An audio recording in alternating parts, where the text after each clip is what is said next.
आगे बढ़ते बात अब उपचुनाव की। झारखंड विधानसभा और उपचुनाव के लिए मतदान इस वक्त चल रहा है। बड़ी खबर है कि एक तरफ झारखंड राज्य में विधानसभा के लिए वोटिंग हो रही है और दूसरी तरफ मध्य प्रदेश की 2 और छत्तीसगढ़ की 1 सीट पर मतदान हो रहा है। विजयपुर में 11 बजे तक 38.26% मतदान हुआ। इधर बुधनी में 11 बजे तक 36% वोटिंग हुई है। रायपुर दक्षिण में 18.73% वोट डाले गए। हालांकि झारखंड राज्य की बात करें तो 29.31% मतदान हुआ। ये 11 बजे तक का आंकड़ा आपको बता रहे हैं। अब हालांकि बढ़ गया होगा मतदान प्रतिशत, लेकिन 11 बजे तक का जो वोटिंग परसेंटेज है वो यही है। केरल की Wayanad seat high profile seat है। प्रियंका गांधी यहां से मैदान में है और इस सीट पर 27.04% वोट डाले गए हैं अभी तक।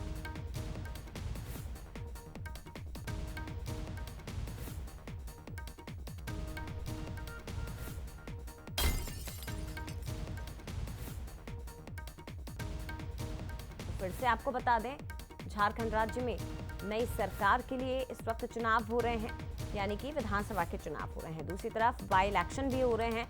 मध्य प्रदेश की 2 सीटें विजयपुर और बुधनी और छत्तीसगढ़ की रायपुर दक्षिण विधानसभा सीट।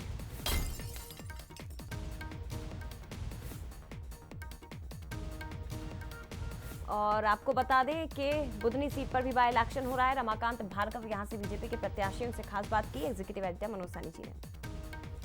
केंद्रीय मंत्री शिवराज सिंह चौहान लगातार यहां से चुनाव लड़ते रहे हैं और एक ऐसा कहा भी जाता रहा कि बुधनी के मन में शिवराज, शिवराज के मन में बुधनी।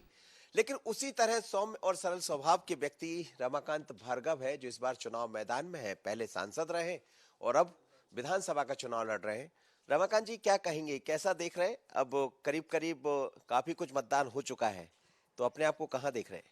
बुधनी विधानसभा में भारतीय जनता पार्टी का संगठन चुनाव लड़ता है, कार्यकर्ता चुनाव लड़ते हैं और यहाँ की जनता ही चुनाव लड़ती है। प्रत्याशी तो प्रतीक होता है और मैं भारी बहुमत से चुनाव जीतूंगा। क्यों इतना विश्वास है आपको कि भारी मतों से आप जीतेंगे? इसलिए कि माननीय शिवराज जी ने लगातार बुधनी का विकास किया है। ये मध्य प्रदेश में बुधनी का विकास का मॉडल है। तो पूरे मध्य प्रदेश में विकास के काम हुए हैं और बुधनी में काम हुए हैं। निश्चय ही हम भारी बहुमत से विजयी होंगे। जीत का अंतर बहुत था शिवराज जी का, 1,05,000, बाद में लोकसभा में 1,25,000 पहुंच गया। क्या रमाकांत जी भी वैसे ही मान रहे कि उसी तरह का आशीर्वाद मिलेगा? मेरा मानना ये है कि बुधनी विधानसभा में हमारा संगठन चुनाव लड़ता है, कार्यकर्ता चुनाव लड़ते हैं और यहाँ की जनता ही चुनाव लड़ती है।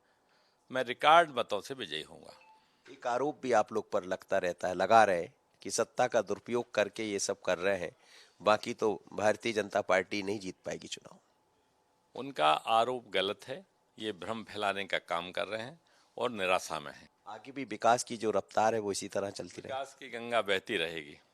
चलिए, रमाकांत भार्गव जी है जो कह रहे हैं विकास की गंगा बहती रहेगी, लेकिन शिवराज जी के काम, संगठन का साथ और फिर जनता का साथ, दोनों काम आएंगे। 23 को जब मतगणना होगी तो उन्हें विश्वास है कि भारी मतों के साथ हम जीत कर आएंगे। जीत के दावे दोनों के हैं, पर जीतेगा कौन ये भी 23 को पता लगेगा। आशीष खरे के साथ मनोज सैनी, बंसल न्यूज, साहिबगंज।